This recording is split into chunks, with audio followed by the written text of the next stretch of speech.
नमस्कार, news point लेकर हाजिर हूं मैं राजीव। दो मैसेज आप लोगों के सामने रखना चाहता हूं, दो राजनेताओं के। पहला मैसेज जो है वो राहुल गांधी का है।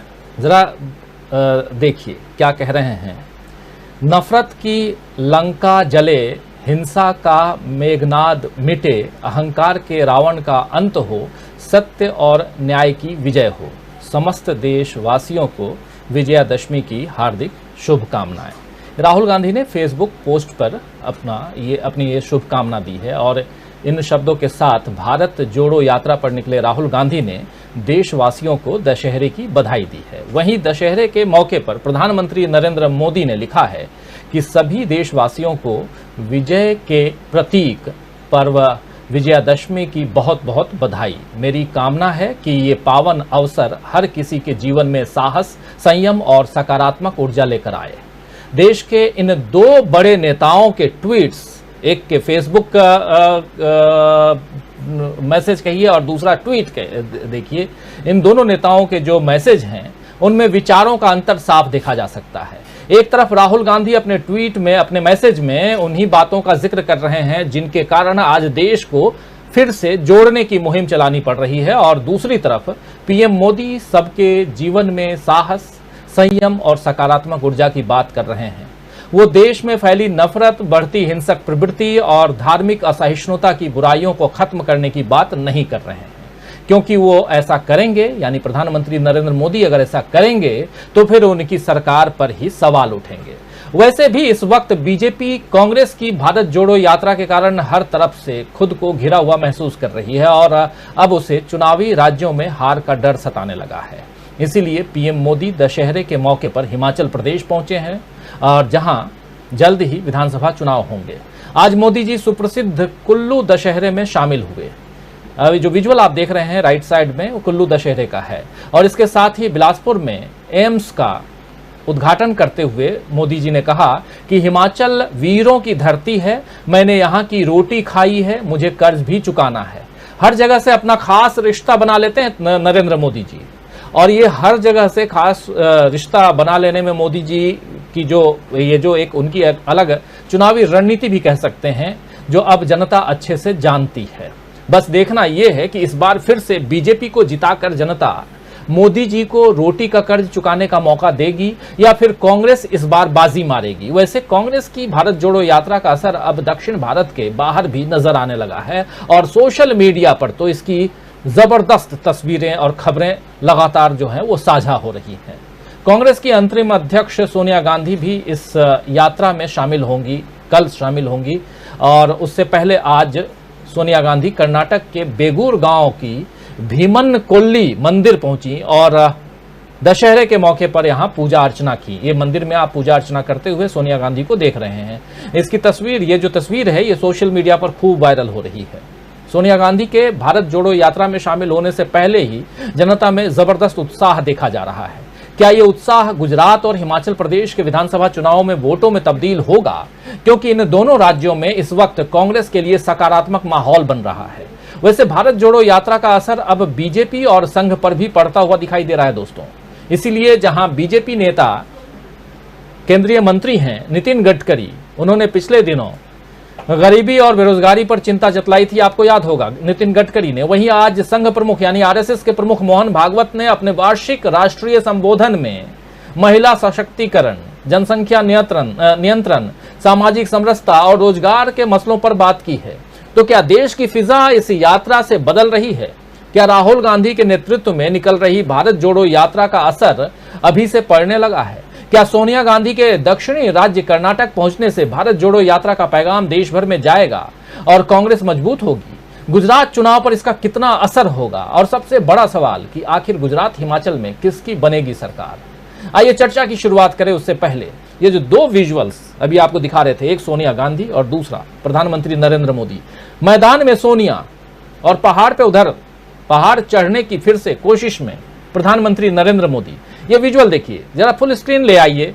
कुल्लू के दशहरा मेले में प्रधानमंत्री नरेंद्र मोदी इससे पहले हिमाचल प्रदेश के बिलासपुर में एम्स का उद्घाटन करते हुए प्रधानमंत्री नरेंद्र मोदी दिख रहे थे और उसके बाद ये कुल्लू दशहरा मेले में प्रधानमंत्री नरेंद्र मोदी पहुंचे हुए हैं। हिमाचल प्रदेश में हालत बहुत अच्छी नहीं बताई जा रही है। बीजेपी की सरकार है पिछले 5 साल से और वहां से ही बीजेपी के प्रदेश अध्यक्ष जेपी नड्डा बिलोंग करते हैं।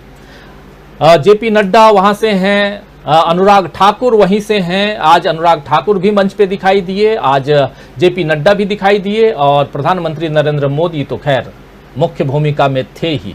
तो एक तस्वीर आप प्रधानमंत्री नरेंद्र मोदी की देख रहे हैं, तो दूसरी तरफ सीधे चलना चाहेंगे हम दक्षिण भारत, कर्नाटक। वहां आप देखिए सोनिया गांधी पहुंची हुई हैं, 2 दिन पहले पहुंच गई। कल 6 तारीख को सोनिया गांधी इस भारत जोड़ो यात्रा में शामिल होंगी और क्या ये भारत जोड़ो यात्रा उस पैगाम को जन जन तक पहुंचा पाएगा और उन जनों तक, उन वोटर्स तक पहुंचा पाएगा जहां चुनाव होने हैं, और खासकर अभी हिमाचल में और गुजरात में।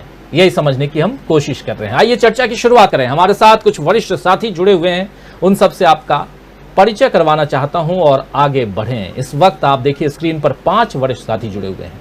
हमारे साथ पहली बार वरिष्ठ पत्रकार आर.के. मिश्रा जी जुड़े हुए हैं। आर.के. मिश्रा जी का पत्रकारिता का 53 वर्षों का लंबा अनुभव है और 53 वर्षों में से 50 साल, आधी सदी इन्होंने गुजरात में गुजारी है, गुजरात में पत्रकारिता करते हुए। मिश्रा साहब, आपका स्वागत करता हूं इस कार्यक्रम में। हमारे साथ जुड़े हुए हैं एक और साथी गुजरात से ही, उस्मान भाई हैं, उस्मान गनी जी, और पहले भी जुड़े हमारे साथ सोशल एक्टिविस्ट के रूप में। गुजरात में एक लंबा काम कर रहे हैं, सोशल एक्टिविस्ट से मतलब ही आप समझ सकते हैं। और चुनाव सिर पे है तो शायद एक्टिविस्ट लोगों का काम और बढ़ भी जाता है। उस हिसाब से भी समझेंगे कि उस्मान भाई क्या कुछ देख रहे हैं गुजरात में। तो 2 साथी हमारे गुजरात से, मीनू जी जुड़ी हुई हैं, मीनू जैन कल भी जुड़ी हुई थी हमारे साथ में और वरिष्ठ पत्रकार भी हैं, पॉलिटिकल एनालिस्ट के रूप में बैठी हुई हमारे साथ में। और आप सब जानते हैं कि मीनू जी पल पल की रिपोर्ट, अंदर की रिपोर्ट रखती हैं, चाहे गुजरात हो, हिमाचल हो, भारत जोड़ो यात्रा हो या कांग्रेस की रिपोर्ट। तो मीनू जी, आपका स्वागत करता हूं। हमारे साथ और 2 साथी हैं, वरिष्ठ पत्रकार सुनील शुक्ल जी हैं, दिल्ली से जुड़े हुए हैं हमारे साथ, माफ करें दिल्ली नहीं, प्रयागराज से जुड़े हुए हैं हमारे साथ, और लेकिन नजरें इनकी बहुत दूर तक रहती हैं। सुनील जी, आपका स्वागत करता हूं और साथ में हमारे साथी ऑनलाइन एडिटर अमलेंदु उपाध्याय जी, आपका भी स्वागत है। आप 5 का बहुत बहुत स्वागत करता हूं इस कार्यक्रम में। और आज दशहरा है, विजयादशमी है और असत्य पर सत्य की जीत कहते हैं। तो ये वही जीत जो है, अच्छाई की जीत बुराई पर हो।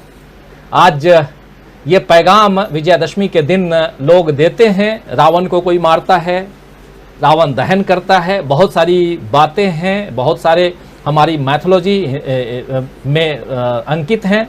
लेकिन उसके अलावा बातें जब हम इंडियन पॉलिटिक्स की करते हैं, भारतीय राजनीति की करते हैं, तो खुद ब खुद कई सारे रंग देखने को मिलते हैं। उन्हीं रंगों में से 2 रंग अभी आपके सामने हम रखने की कोशिश कर रहे थे। एक दक्षिण भारत से, जहां सोनिया गांधी पूजा करते हुए, अर्चना करते हुए दिखाई दी, और दूसरा रंग आप देख रहे थे पहाड़ पर फिर से चढ़ने की कोशिश में प्रधानमंत्री नरेंद्र मोदी।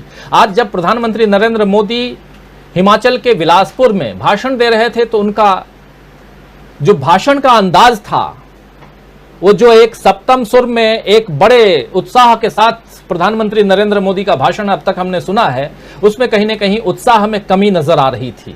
खैर, क्या ये उत्साह में कमी इसलिए है कि अभी से समझ में आने लगा है कि नहीं, ये पहाड़ चढ़ना इस बार तो मुश्किल है, और साथ साथ ये भी मुश्किल है कि हमारा जो अपना राज्य है, उस राज्य में भी पिछली बार तो 99 पे अटक गए थे, इस बार और नीचे आएंगे क्या? हमारे 2 साथी आर.के. मिश्रा जी और उस्मान गनी जी बताएंगे इस पर विस्तार से। लेकिन उससे पहले जरा चाहता हूं मीनू जी से समझना। मीनू जी, सोनिया जी मैदान में हैं और सोनिया गांधी के मैदान में उतरने से गुजरात और हिमाचल तक पैगाम पहुंच पाएगा क्या?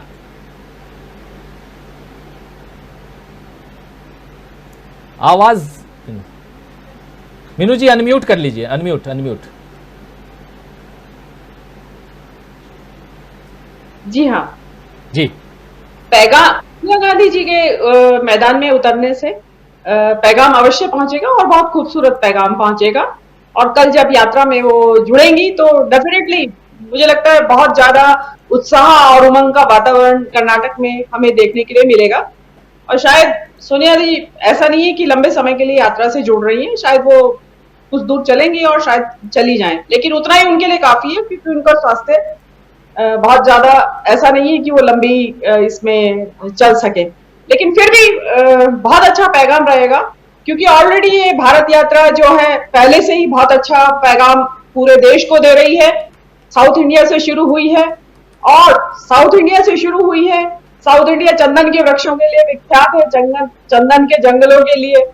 तो मलयागिरी, चंदन के जहां पेड़ होते हैं जिन पर्वत पे, वहां से मलया रेल चल रही है। मलया रेल बोले तो चंदन की खुशबू से भरी हुई हवाएं चल रही है, तो डेफिनेटली पूरे देश को सुवासित करेंगी।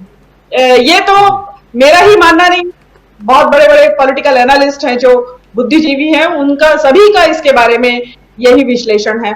और रही असर की बात, तो सोनिया जी के आने से और जो ऑलरेडी कांग्रेस और राहुल गांधी के नेतृत्व में जो उतरी हुई हैं, उसके बहुत सारे जो असर हैं, जो रिपल इफेक्ट है या जो उसके प्रभाव पड़ रहा है देश की राजनीति के ऊपर, वो हम कई बार डिस्कस भी कर चुके हैं। लेकिन मैं एक बार और दोहरा देना चाहती हूँ आपके दर्शकों की जानकारी के लिए कि इस यात्रा के प्रभाव स्वरूप गडकरी साहब अपनी सरकार की आलोचना कर रहे हैं महंगाई के मुद्दे पे, अर्थव्यवस्था के मुद्दे पे। संघ के सर कार्यवाह होसबोले साहब, दत्तात्रेय होसबोले साहब अपनी सरकार के बारे में दो शब्द कहते हैं। वो किसी भी तरीके से कहे, लेकिन उन्होंने जो सरकार की जो आर्थिक उसके ऊपर नाकामी रही उसके बारे में आलोचना के दो शब्द कहे। इसका और एक और असर, बहुत बड़ा असर है जो आज मोहन भागवत जी ने जो दशहरा रैली में कहा है। आज पहली बार किसी महिला को उसमें बुलाया गया है रैली में अध्यक्षता करने के लिए, दशहरा रैली में। और उस भाषण के दौरान उन्होंने ये कहा है कि महिलाओं को भी इसमें शामिल किया जाना चाहिए और उनको बाहर निकाला जाना चाहिए घर से। ये वही मोहन भागवत है जो ये कहा करते थे। कई बार इनके आप ट्विटर, आप गूगल पे देखिए, इनके आपको वीडियोस मिल जाएंगे जिसमें ये कह रहे हैं कि महिलाओं को घर में रहना चाहिए और घर का चूल्हा चौका करना चाहिए और बच्चों को पालना चाहिए, ये सबसे बड़ा धर्म है उनका।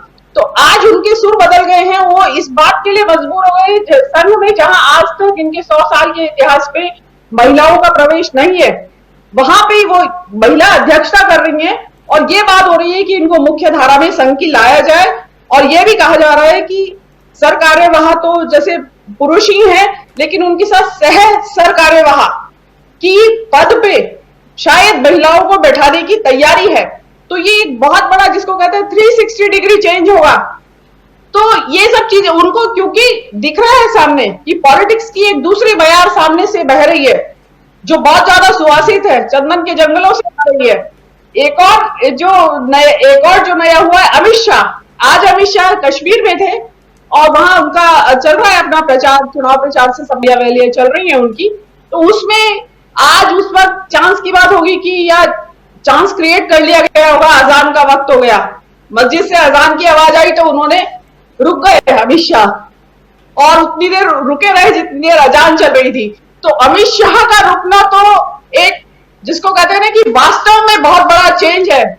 आप इसको भागवत साहब की मस्जिद की विजिट से जोड़ के देखिए। लेकिन इसके साथ ही साथ आज दो घटनाएं और भी हुई हैं जो बहुत दुखदाई घटनाएं हैं। और ये जो वो लोग मैसेज दे रहे हैं अपने संदेशों के जरिए और भाषणों के जरिए और मस्जिद की यात्रा के जरिए, उसमें मंदसौर में 3 मुस्लिम परिवारों के घर गिरा दिए गए हैं बुलडोजर चला के। किस लिए? कि आप वो लड़के जो हैं उनके घरों के, वो गरबा के नवरात्रि के जो त्योहार उत्सव चल रहा था उसमें उन्होंने बाधा डालने की कोशिश की। उसके अलावा गुजरात के अंदर घटनाएं हुई हैं, कुछ 9 की संख्या बताई गई है। 9 मुस्लिम युवकों को खंबे से बांधकर पीटा गया और पुलिस वहां मौजूद थी और खड़े देखती रही। उनको भी इसी गरबा के नृत्य में कुछ पत्थर फेंकने के लिए उनके ऊपर किया गया। एक और मुस्लिम विकलांग व्यक्ति, उसको भी इसी तरह घसीट कर उन्होंने पीटा।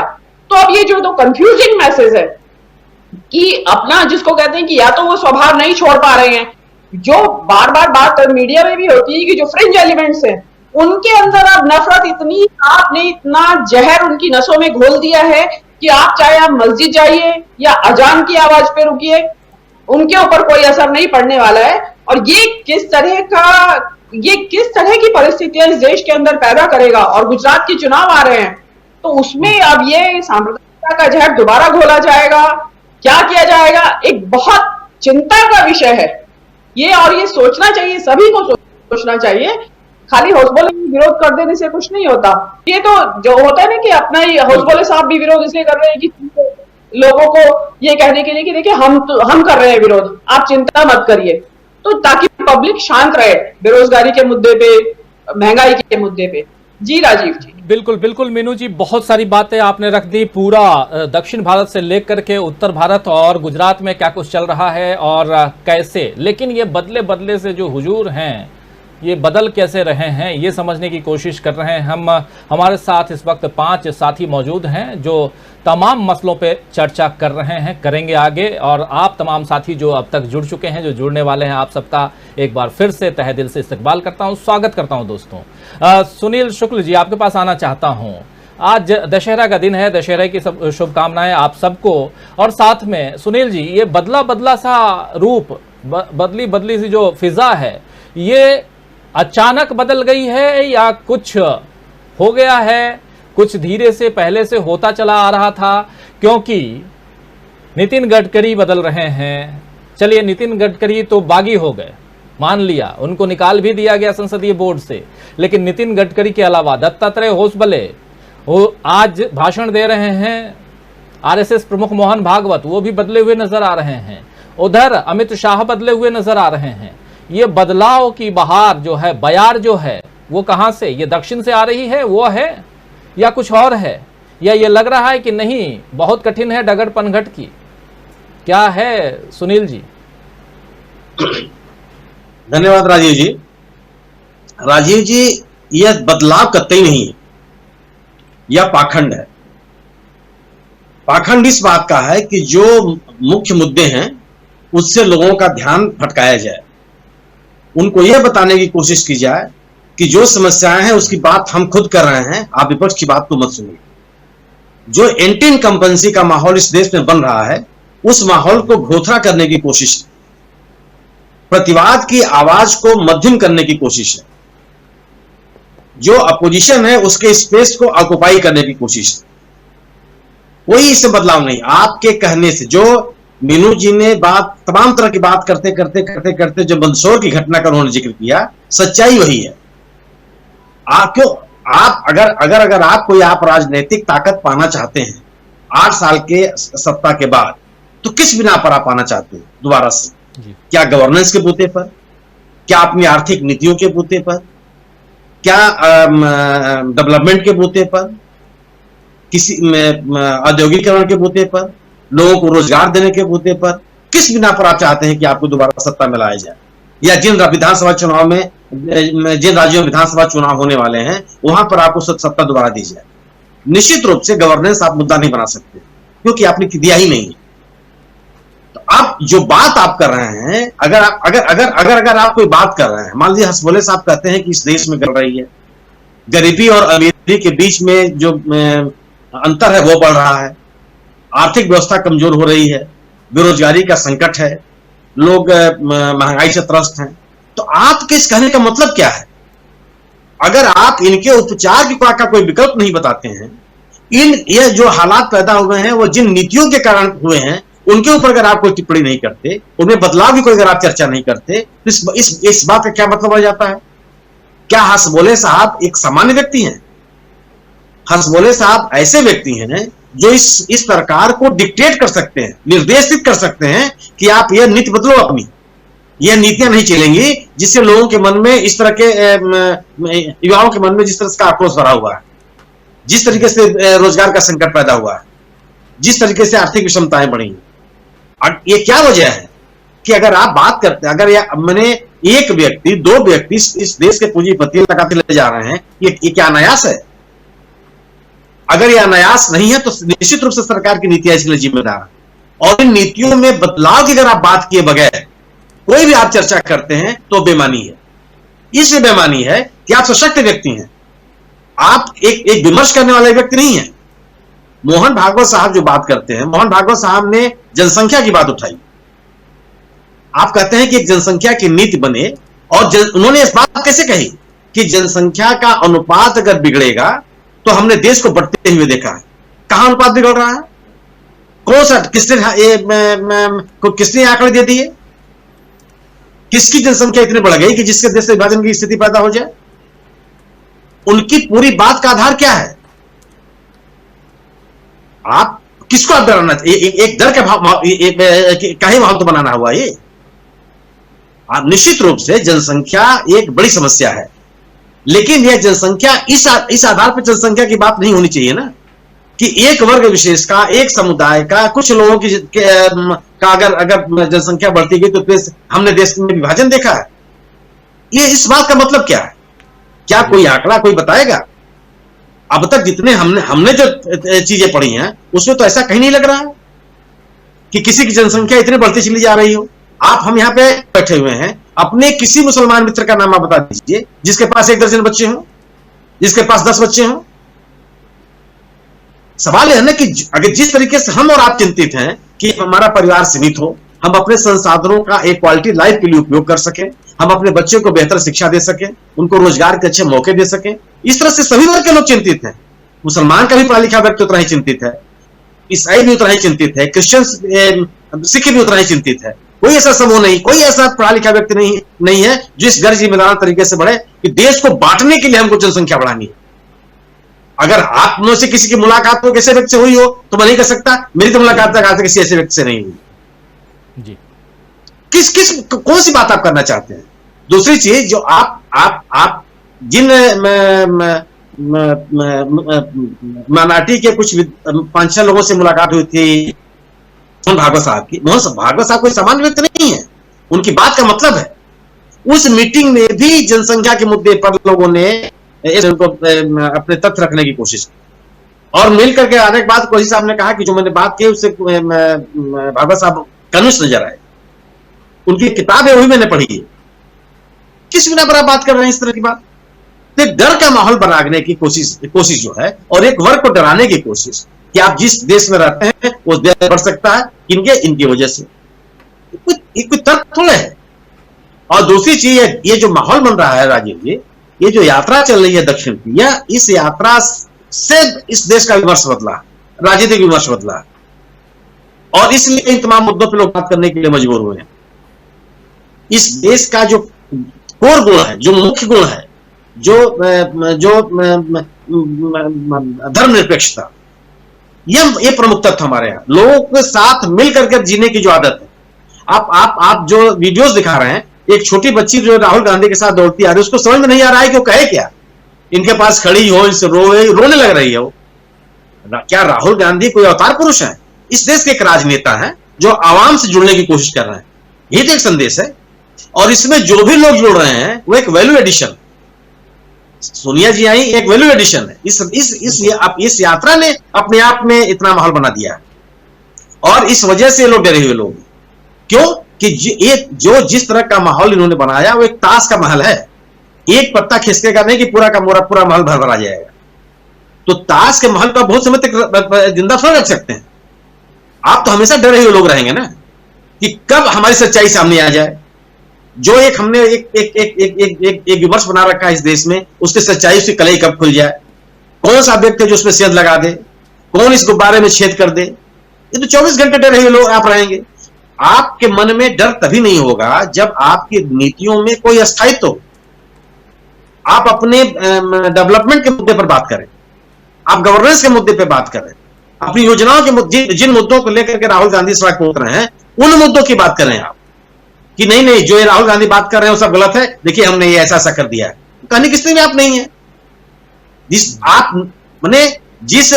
इस देश की मुद्रा के अवमूल्यन को लेकर के जो बातें स्वयं प्रधानमंत्री जी ने कही हैं उन्हीं को याद कर लें। वो ना हमको कोई बात कहने की जरूरत नहीं, किसी को कोई बात कहने की जरूरत है। आप उसकी चर्चा नहीं करना चाहते। जिन योजनाओं को लेकर के आप आए, ढिढोरा पीट करके आप लाए, आपने नोटबंदी किया, आप चर्चा क्यों नहीं करते? नोटबंदी से क्या क्या लाभ हो गया इस देश में?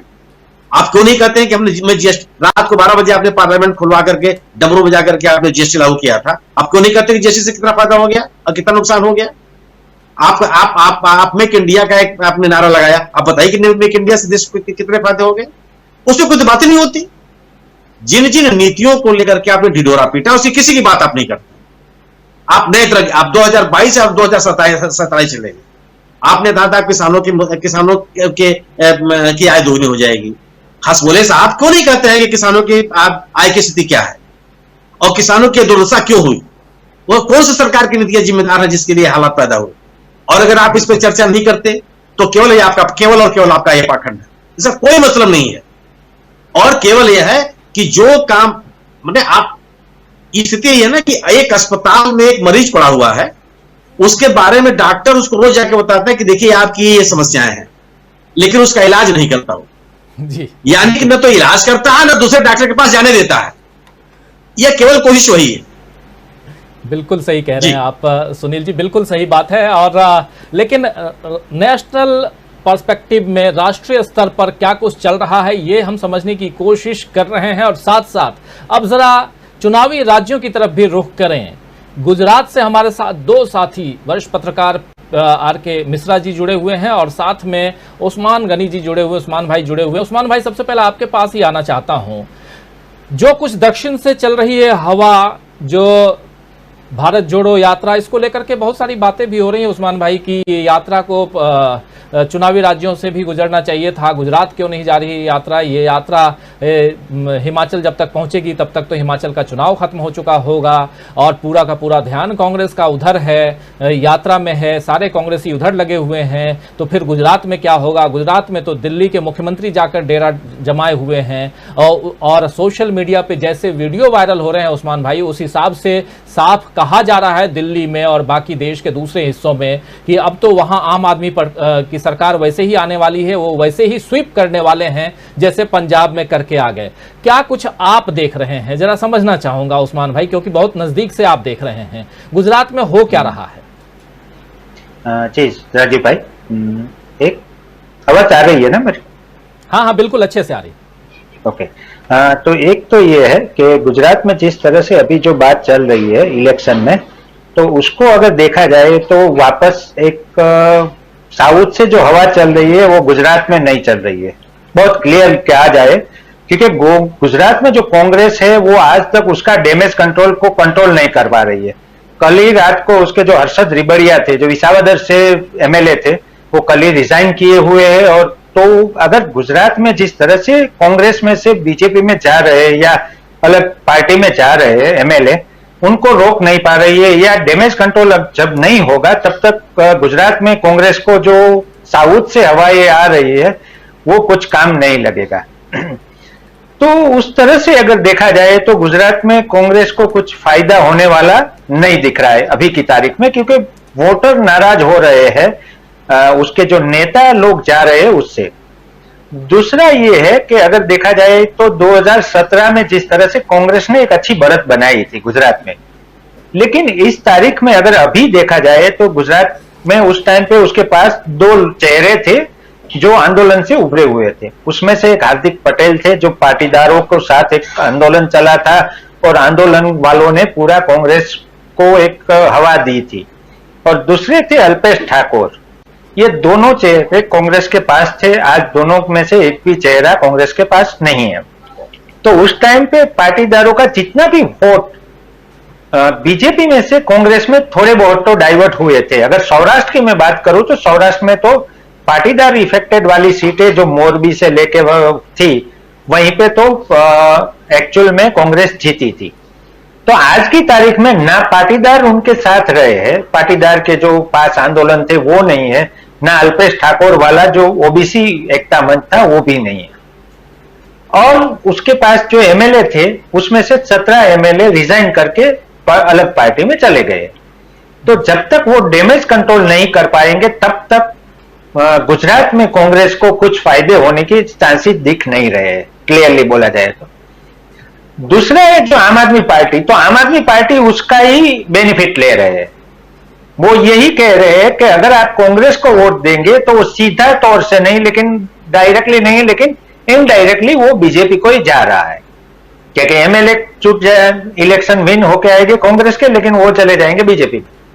तो इसीलिए आम आदमी पार्टी अभी जो लास्टली जो ओपिनियन पोल आ रहे हैं उसी हिसाब से 17% वोट दिखा रहे हैं कि आम आदमी पार्टी को मिल रहे हैं। आज की तारीख में देखा जाए तो आम आदमी पार्टी गुजरात में सीट लेके आएगी, लेकिन कितनी लेके आएगी वो तो जब इलेक्शन के टाइम पे सबके कैंडिडेट तय हो जाएंगे उसके बाद तय कर पाएंगे कि कितने कैंडिडेट लाएंगे और कितने नहीं लाएंगे। लेकिन अभी से कहना कुछ मुश्किल है। बीजेपी पूरी तरीके से दबाव में है गुजरात में, क्लियरली अगर देखा जाए तो कांग्रेस मूड में नहीं है। अगर कांग्रेस अच्छा कैंपेन में होती और आम आदमी जिस तरह से कैंपेन में चल रहा है उसी तरह से कांग्रेस का अगर कैंपेन चलता तो गुजरात में बीजेपी बहुत दबाव में है, क्योंकि बीजेपी को इस बार अगर कुछ हराने वाले हैं तो वो बीजेपी के ही लोग हराएंगे। अगर मैं आपको बता दूं कि जहां पे उसके कैबिनेट मिनिस्टर है उनको आप नहीं दे रहे हो टिकट, तो वहीं से वो कैबिनेट मिनिस्टर खुद ही बगावत करेंगे। तो बहुत सारी जगह पे ऐसी सिचुएशन बनी है कि बीजेपी को बीजेपी के कैंडिडेट ही हराएंगे। तो और दूसरा कि गुजरात में उसके पास कुछ ऐसे ठोस नहीं है कि वो दिखा पाए कि हमने गुजरात में ये काम किए। जब वाइब्रेंट गुजरात चलता था तो वाइब्रेंट गुजरात में इतने एमओयू हो रहे हैं, ये हो रहा है, वो हो रहा है, वो बताते थे। लेकिन जिस तरह से रूपाणी फैल गए उसके बाद भूपेंद्र पटेल को लाए गए। भूपेंद्र पटेल को आने के बाद भी भूपेंद्र पटेल ने आज तक ये नहीं दिखा सके हैं कि हमने ये काम किया, क्योंकि जिस तरह से पेपर लीक वाला मामला है तो वैसे ही पेपर लीक होते रहे हैं, ना उसको रोक पाए हैं। तो युवा बहुत नाराज है। तीसरा देखा जाए तो गुजरात में आज तक बीजेपी का या आरएसएस का गढ़ माना जाता था, लेकिन लास्टली 1 महीने में देखा जाए तो गांधीनगर में आंदोलन का गढ़ बन गया। यानी कि अभी गुजरात आंदोलन के तौर पे, और आज तक गुजरात आंदोलन के तौर पे कभी नहीं आया है। इस बार उस सबको अगर वोटर में कन्वर्ट किया जाए तो बीजेपी एक्चुअल में गुजरात में हार रही है, लेकिन उसको कैसे रणनीति बनाई जाए वो एक दोनों पार्टी अगर बना सकती है, आम आदमी पार्टी हो या कांग्रेस, अगर अच्छी रणनीति बनाएगी तो ये हो सकता है कि बीजेपी हार जाएगी। ये क्लियर है। जी उस्मान भाई, आप बहुत सटीक विश्लेषण कर रहे हैं, लेकिन जरा आना चाहूंगा आर के मिश्रा जी आपके पास। लंबा अनुभव है, गुजरात की राजनीति को बहुत नजदीक से आप देख रहे हैं, देखते आ रहे हैं। एक लंबा कार्यकाल जो है प्रधानमंत्री, जो अब प्रधानमंत्री हैं, पहले मुख्यमंत्री थे गुजरात के, उनका भी आपने देखा है 12 साल का कार्यकाल। और ये भी समझना चाहूंगा कि युवा नाराज हैं, एक कोई ठोस अभी तक कि जीतने के लिए बीजेपी कोई ऐसी बात दे कि जिससे अगली दफा भी बीजेपी आएगी, वो भी दिखाई नहीं दे रहा है। एंटी इनकम्बेंसी फैक्टर 27 साल की सरकार है तो वो भी है इसके साथ में। और लेकिन फिर भी कांग्रेस के लिए अभी उतनी अच्छी स्थिति नहीं दिखाई दे रही है। आम आदमी पार्टी घर घर तक पहुंचने की कोशिश कर रही है। आम आदमी पार्टी ये कह रही है कि अगर आप कांग्रेस को वोट दोगे तो वो भी बीजेपी की तरफ जाएगा, जैसा उस्मान भाई बता रहे हैं कि इसलिए क्योंकि उनके लोग तो टूटकर बीजेपी में चले जाते हैं, इसलिए हमको वोट दो। दरअसल पे आप क्या देख रहे हैं? ये तमाम स्थितियां यहाँ स्टूडियो में बैठ करके भी हम विश्लेषण करते हैं तो समझ में आ रही हैं, लोगों के वीडियोस देख रहे हैं, बातें सुन रहे हैं, तब भी समझ में आ रही हैं। लेकिन कहां तक ये, कितनी सच्चाई, कितनी हकीकत है और क्या कुछ होने जा रहा है, जरा आपकी नजरों से मिश्रा जी समझना चाहूंगा। राजीव जी, मैं भारत जोड़ो यात्रा से शुरू करता हूं। देखिए, अगर भारत जोड़ो यात्रा के बारे में मुझसे पूछा जाए तो मैं ये कहूँगा कि बहुत देर कर दी हुजूर आते आते, लेकिन साथ में ये भी कि देर आए दुरुस्त आए तो 2014 में जब यूथ कांग्रेस को हेड करते थे राहुल गांधी जी, तो उन्होंने अहमदाबाद से और डांडी तक, बारडोली तक कि यूथ कांग्रेस के यूथ ने यात्रा निकाली थी। ये बात 2014 की। और वो जब यात्रा अपने डेस्टिनेशन पर पहुंची थी तो राहुल गांधी जी ने वहां पर उसको एड्रेस किया था और इत्तफाकन मैं वहां हाजिर था। तकरीबन 1.5-2 लाख का क्राउड था और ज्यादातर 90% यूथ थे। वो एक मूवमेंट की शुरुआत थी, और वो मूवमेंट की शुरुआत उस चीज से होती थी जो हमने यहाँ शुरुआत की पॉलिटिक्स में मिसेस गांधी की पॉलिटिक्स देखी थी। सामने कौन है, कितने दिग्गज उनके पार्टियों में। अब आप G23 जो देख रहे हैं, वो उस वक्त G23 उस वक्त का यूथ ब्रिगेड था, जो सीनियर्स को, वेटरन्स को निकाल के सुपड़ा साफ करके मिसेस गांधी उस वक्त लाई थी। चाहे वो माधव सिंह सोलंकी रहे हों या गुलाम नबी आजाद रहे हों, ये सब उस वक्त आए थे। तो ये उस वक्त की यूथ ब्रिगेड थी। फिर ये सत्ता में बैठे बैठे इन लोगों ने एक जगह बनाई, और राहुल गांधी को जो वो इम्प्लीमेंट कर रहे थे, यूथ कांग्रेस को इम्प्लीमेंट करने की जो कोशिश हो रही थी, उसको अंदर से ही थ्वॉट किया गया था। वो जो एल्ड सीनियर्स वर्सेस यंगस्टर्स के मामले का जो लड़ाई चली थी अंदर, तो जो कांग्रेस झेल रही है उसमें कुछ हद तक इस बात का है कि वो इंदिरा गांधी की जो तौर तरीके थे, जो सिस्टम थी, वो इन लोगों ने ध्यान नहीं दिया, और राहुल तब जुड़ना चाहते थे। वो यात्रा आज कर रहे हैं, क्योंकि बीच में कहीं ना कहीं ये सब चीजें स्कटल हो गई। उन्होंने जेम लिंगडो को बनाया था जब यूथ कांग्रेस की मेंबरशिप ड्राइव चली थी और उसकी स्क्रूटनी हो रही थी, वो सारा पूरा अगर आप देखेंगे वो लंबा इतिहास। अब इसके परिप्रेक्ष्य में आप गुजरात देखिए। अब गुजरात में ये देखिए, 2002 का इलेक्शन नरेंद्र मोदी जी का पीक,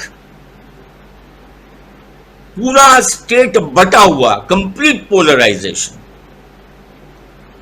कांग्रेसी बाहर ही नहीं निकल पा रहा था कैंपेनिंग करने में के लिए सही तरीके से, इस हद तक पोलराइजेशन।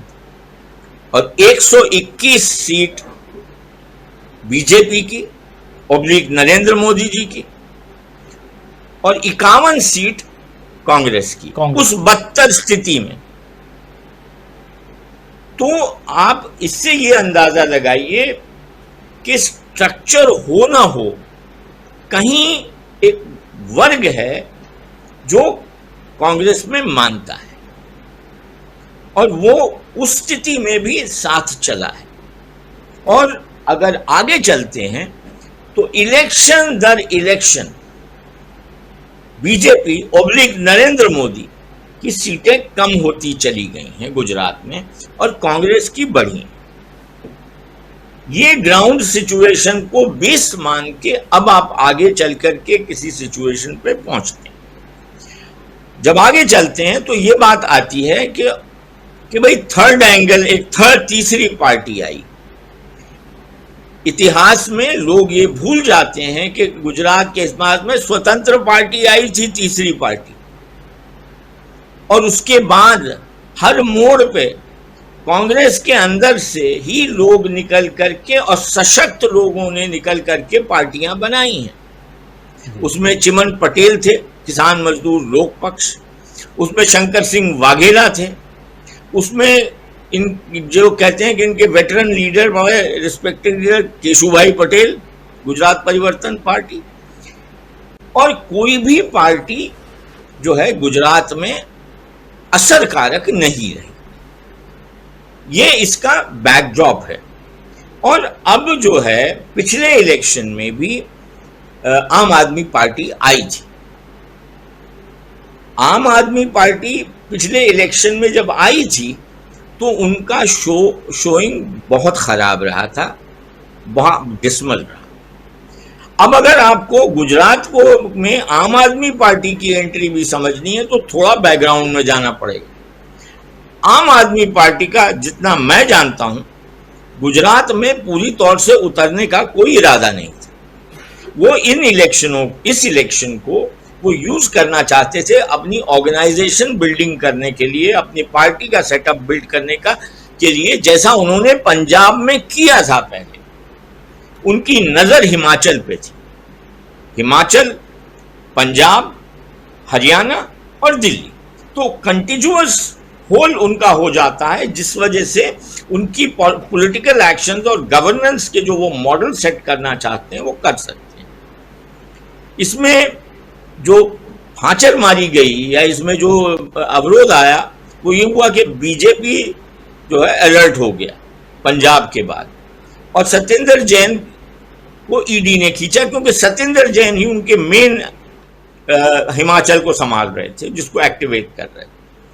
और दूसरी चीज हुई कि जो केजरीवाल जी के ऑफिशियल रेजिडेंस पे डेमोन्स्ट्रेशन हुआ बीजेपी के लोगों का, उसके बाद में इनकी जो कोर ग्रुप की मीटिंग हुई, इन्होंने रियलाइज किया कि बहुत मुश्किल हो जाएगा इनको, इसलिए जो है मोर्चा खोलना ही पड़ेगा गुजरात में, और इन्होंने अपने प्लान्स को चेंज किया। पहले पाठक जी आए वहां से जो इसको स्पीयर हेड कर रहे थे और 58 सीट का ये कैलकुलेशन कर रहे थे, फिर और जोर से उतरे, एग्रेसिव हैं, मुद्दे लेकर के आए हैं और एक तरीके से नरेंद्र मोदी जी का काउंटर पॉइंट रखने की कोशिश कर रहे हैं। अगर नरेंद्र मोदी जी एग्रेसिव हैं और ऊपर टॉप डाउन अप्रोच है, अनअप्रोचेबल है, तो उस तरफ दूसरी तरफ केजरीवाल जी जो है अप्रोचेबल हैं, वो थोड़ा फादरली वार्म पर्सनालिटी प्रोजेक्ट कर रहे हैं। और बीजेपी के लिए प्रॉब्लम यहां खड़ी हो गई है, जो एक सिंपल सी प्रॉब्लम है, वो ये है कि नरेंद्र मोदी जी ने अपनी सारी पॉलिटिक्स गुजरात की या बाहर की सिर्फ एक ही चीज पर केंद्र की थी कि कांग्रेस को खत्म करने पर। उनको ये अंदाजा किसी पॉइंट पर नहीं था, न यहां पर था किसी को उनके सेटअप में, कि कोई उन्हीं की चीजें उन पे यूज करेगा। आम आदमी पार्टी जो है वो नैरेटिव बदलने के लिए वही टैक्टिक्स यूज कर रही है जो बीजेपी यूज करती थी। लिहाजा अभी तक वो रास्ता नहीं निकाल पाए हैं, जो काउंटर जिसको कहते हैं वो खड़ा नहीं कर पाए, स्ट्रगल कर रहे हैं कि भाई क्या, it is a very different way to deal with Congress and to deal with the Aam Aadmi party. Congress आपको बड़े पैमाने पे दिख नहीं रही है, लेकिन ग्राउंड पे काम उनका भी चल ही रहा है, और उन्होंने भी डिविजन्स करके और लोगों को टीमें उतरी हुई हैं जो नीचे काम कर रही हैं, उनके भी बातें हो रही हैं। नाउ अब जब इसको अब आगे ले जाते हैं तो ये होता है कि भाई आम आदमी पार्टी किसको डैमेज करेगी। तो जब आप ये इस सवाल का जवाब ढूंढते हैं तो अगेन आप ये ढूंढते हैं कि ग्राउंड पर अभी तक ठोस प्रमाण क्या है। अभी तक आपके पास ठोस प्रमाण ये है कि सूरत अर्बन एरिया, सूरत म्युनिसिपल कॉर्पोरेशन में जिन लोगों को कांग्रेस ने टिकट नहीं दी थी, जो विनिंग कैंडिडेट हो सकते थे, उन लोगों को आम आदमी पार्टी ने टिकट दी और वो जीत के आए, और अर्बन एरिया में 27 सीटें जीती और कांग्रेस वहां साफ हो गई म्युनिसिपल कॉर्पोरेशन। दूसरा वो आए गांधीनगर में, और जो कांग्रेस हमेशा से एडवांटेज पे रहती थी, जीतती थी, लेकिन उनके कॉर्पोरेटर्स को खरीद के या जो भी करके बीजेपी गवर्नमेंट वो बना लेती थी, कॉर्पोरेशन को कंट्रोल करती थी। इस बार कांग्रेस साफ हो गई, लेकिन वोट अगर देखे जाएं तो आम आदमी पार्टी के और कांग्रेस के मिलाकर के बीजेपी से ज्यादा हैं। ये सबसे बड़ी संकेत की बात है। आम Aadmi party concentrate rural areas में भी करी है, लेकिन उनके प्रूवन रिजल्ट अभी तक अर्बन में है, और अर्बन में कांग्रेस कहीं होती नहीं है, वहां बीजेपी है, तो वहां वो डैमेज कर रही है। कोशिश वो ये कर रहे हैं अब कि सौराष्ट्र रीजन जो कांग्रेस का स्ट्रांग होल्ड रहा है, वहां पर वो एंटर करके वहां पर भी तोड़ें। लेकिन अगर दोनों साइड से तोड़ लेंगे, अगर तोड़ेंगे भी, तो उस स्थिति में अभी नहीं आएंगे कि सरकार बना ले। आप पंजाब से कंपेयर इमीडिएटली नहीं कर सकते, क्योंकि पंजाब में ग्राउंड वर्क हुआ था, उन्होंने बैठ करके अपना सेटअप बना लिया था, organisational structure was put into place. यहां पर नहीं है, यहां पर बीजेपी की कमियां, आप बीजेपी को देखते हैं तो आप बीजेपी इस वक्त कांग्रेस युक्त है। आपने इतने लोग ले लिए हैं, भर लिए हैं, समझे, कि आप उनका करेंगे क्या। अब सीट दीजिए, और जब सीट नहीं दे पाएंगे तो टूट होगी। तो इमर्जिंग सिनेरियो है, और ये मैंने एक उसमें संक्षेप में आपको वस्तु स्थिति दिखाने की कोशिश की। मिश्रा जी, एक सवाल और चाहता हूं उसकी जानकारी, क्योंकि लगातार दो बातें आ रही हैं। पहली बात बिजली, मुफ्त बिजली 5 साल तक, और दूसरा शिक्षा को लेकर के दिल्ली में स्कूलें जो हैं वो बहुत अच्छी हैं, दिल्ली को दिखाया जा रहा है वहां पे। क्या ऐसा है और इससे लोग जो हैं वो प्रभावित हो रहे हैं क्या? देखिए, आम आदमी पार्टी चर्चा में बिल्कुल है, बिल्कुल चर्चा में है, और ये चीजें लोगों पे असर भी कर रही हैं।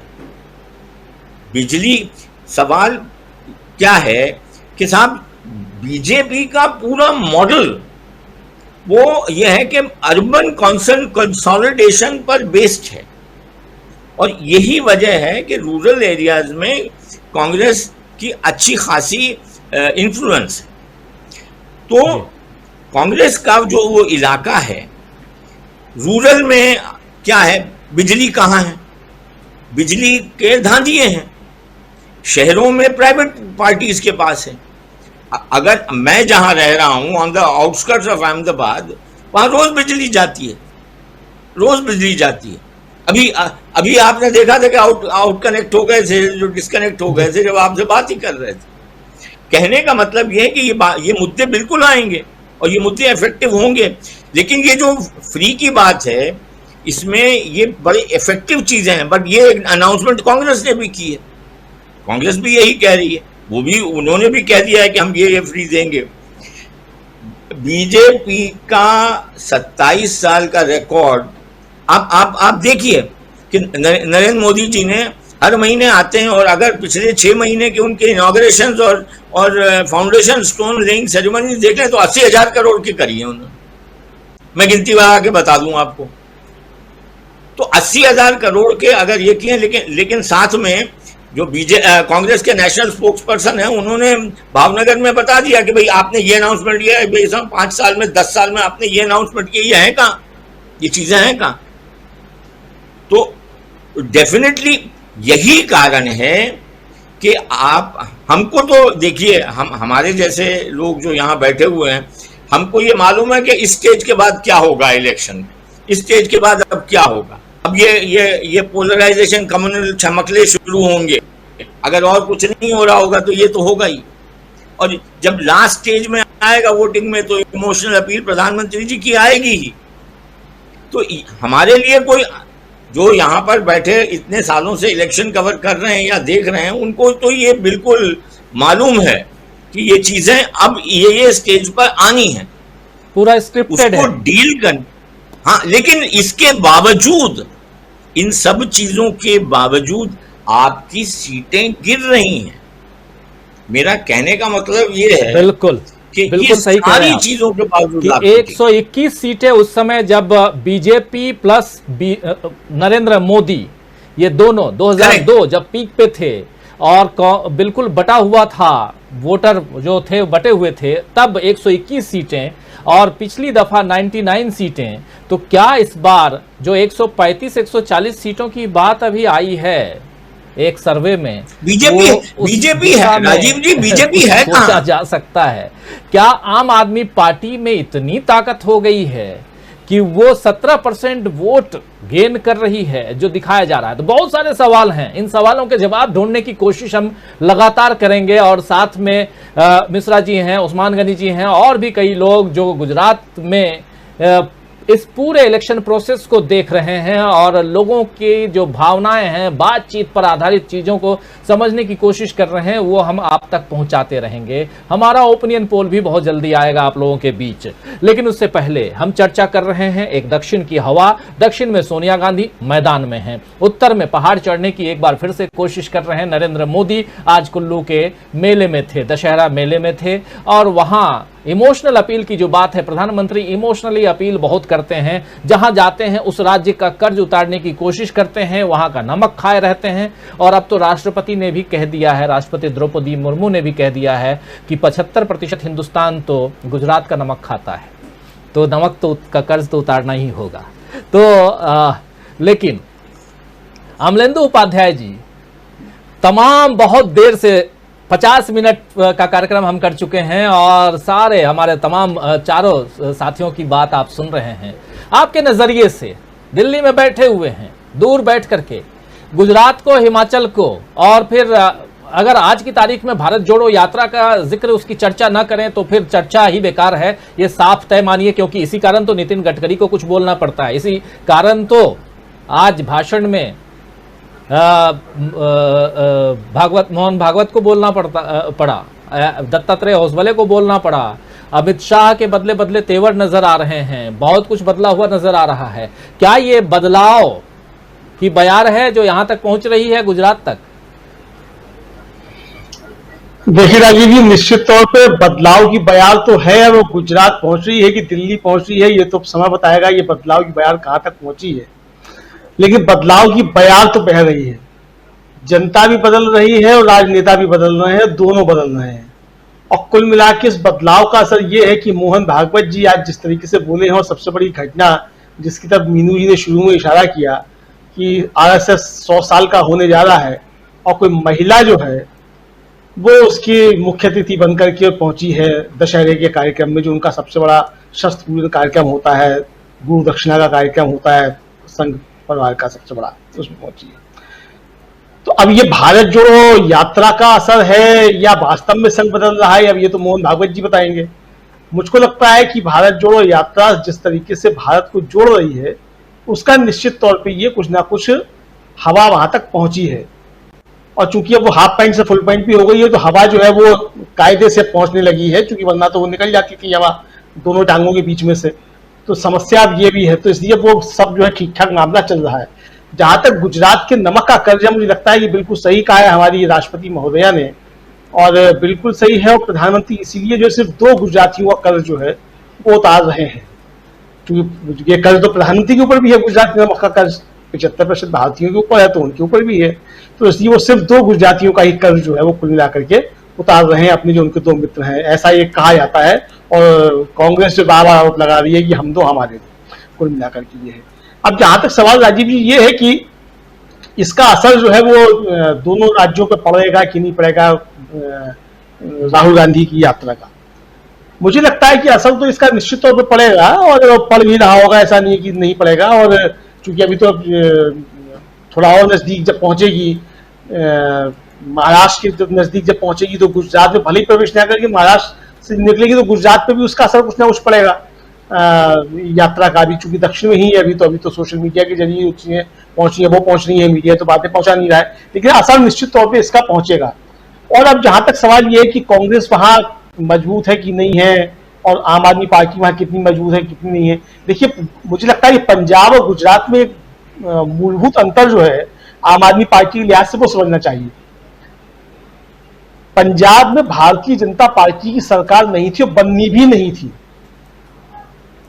गुजरात में भारतीय जनता पार्टी सरकार में है और सरकार बनाने के लिए जी तोड़ प्रयास कर रही है। पंजाब में भारतीय जनता पार्टी ने पिछले दरवाजे से आम आदमी पार्टी की मदद भी की, और इस तरीके से मदद की कि जो एंड टाइम पे जो बाबा जी छोड़े गए थे फरलों पे, उन बाबा जी ने किसके लिए काम किया सारी दुनिया जानती है, हमें कोई नाम लेने की आवश्यकता नहीं। वो भारतीय जनता पार्टी को वोट दिलाने के लिए बाबा जी नहीं छोड़े गए थे 10 दिन के लिए जेड प्लस की सिक्योरिटी देकर के, वो किसको वोट ट्रांसफर हुआ वो सब जानते हैं। क्योंकि मोदी जी का लक्ष्य जो है वो कांग्रेस मुक्त भारत है, तो कांग्रेस मुक्त भारत करना था। अब गुजरात में तो वैसे ही कांग्रेस मुक्त है, तो बाहर केजरीवाल जी की क्या आवश्यकता है। लेकिन अब चूंकि जरूरत यह भी है कि कहीं कांग्रेस आ ना जाए, तो कांग्रेस आ ना जाए तो इसलिए वहां जो है केजरीवाल जी की आवश्यकता है, तो उतनी ही आवश्यकता है जितना वो कांग्रेस को डैमेज कर सके, उतनी आवश्यकता नहीं है कि वो भारतीय जनता पार्टी को डैमेज कर सके। दूसरा फंड जो यहां से आता है, देखिए कांग्रेस के पास फंड की समस्या है निश्चित तौर पर। 2 राज्यों में सिर्फ सरकार है और देश बहुत बड़ा है, 2 राज्यों की सरकार से पूरे देश की पार्टी चलाना संभव नहीं है, और पार्टी चलाना जो है एक बहुत मुश्किल काम है पूरे देश भर की, क्योंकि कांग्रेस को उत्तर में भी चलानी है पार्टी, उसको दक्षिण में भी चलानी है, पूर्वोत्तर में भी चलानी है। तो वो पैसा कहां से आएगा भाई? केजरीवाल जी की चूंकि सरकार दिल्ली में भी है, पंजाब में भी है, वो 36 कमांडो जो है दिल्ली में रखते हैं, बताया जाता है पंजाब पुलिस के रखते हैं, तो पैसा भी सब तरीके से आ रहा है। अच्छा, दोनों की यज्ञशाला भी एक ही है, रसोई भी दोनों की एक रही है, जो अन्ना का आंदोलन हुआ था उसमें खाना तो विश्व हिंदू परिषद की रसोई से गया था। तो नमक का जो आप कर्ज की बात कर रहे थे, तो नमक का कर्ज तो केजरीवाल जी के ऊपर भी है आरएसएस का, क्योंकि खाना तो उसी रसोई का खाया था विश्व हिंदू परिषद का। तो वो नमक का कर्ज भी अदा करना है, तो वो नमक का कर्ज जो गुजरात में जाके अदा करेंगे वो भी अच्छा रहेगा। तो प्रधानमंत्री नरेंद्र मोदी भी चूंकि इस समय गुजरात में संकट में, भारतीय जनता पार्टी गुजरात में संकट में है, और केजरीवाल जी को अपना नमक का कर्ज भी अदा करना है, जो कि राष्ट्रपति भी कह नहीं है कि गुजरात का 75% लोगों ने नमक खाया है। तो केजरीवाल जी तो गुजरात का नमक भी खाया है और विश्व हिंदू परिषद की रसोई का नमक भी खाया है, दोनों खाए हैं। तो वो कर्ज अदा करना है, तो वो कर्ज अदा करने के लिए वहां पहुंचे हुए हैं। मुझे लगता है वो उतना ही जो है उनको वहां छूट दी जाएगी जितना वो कांग्रेस को डैमेज कर सके। ये छूट बिल्कुल नहीं दी जाएगी, वो भारतीय जनता पार्टी को भी थोड़ा सा डैमेज कर सके। और अगर ऐसा करेंगे, अगर ऐसा लगा, चूंकि केजरीवाल जी जो है वो मुझे लगता है मोदी से ज्यादा चतुर खिलाड़ी हैं राजनीति में, और कब किसको कच्चा देने पता नहीं लगता है। वो अपने गुरु अन्ना को ही कच्चा दे चुके हैं, मतलब खुद ही स्टिंग ऑपरेशन अपने साथियों को ही करने लगते थे, फिर करा देते थे बाहर कि देखो ये स्टिंग ऑपरेशन आ गए। तो केजरीवाल जी कब किसका स्टिंग ऑपरेशन कराते हैं, तो ये भी समस्या है। तो इसलिए मुझे लगता है उनके भी स्टिंग ऑपरेशन पहले से हो रहे होंगे, क्योंकि दूसरे वाले जो स्टिंग ऑपरेशन तो उन्हीं का धंधा था, सीजी तो वही निकाला करते थे अपने और पढ़ाई लोगों की सबकी। तो केजरीवाल जी के ऊपर भी नजर होगी निश्चित तौर पे। तो जिस दिन केजरीवाल जी मतलब उस लाइन से बाहर निकलने की कोशिश करेंगे और भारतीय जनता पार्टी को नुकसान पहुंचाने की कोशिश करेंगे, तो केजरीवाल जी को ज्यादा नुकसान हो जाएगा। और वो ये जानते भी हैं कि मोदी जी जो है वो उनके यहाँ कोई रहम की चीज नहीं है, ना अपने के लिए ना पराये के लिए, सबके साथ जो है वो कानून चूंकि अंधा होता है उसकी आंख को पट्टी बंधी रहती है। मोदी जी सबसे अच्छे न्याय करता है, उनकी आंखों को पट्टी बंधी रहती है। वो ना अपने के साथ कोई भेदभाव करते हैं ना पराये के साथ भेदभाव करते हैं। जो छल करेगा उसके साथ सबके साथ एक सा ही काम होगा।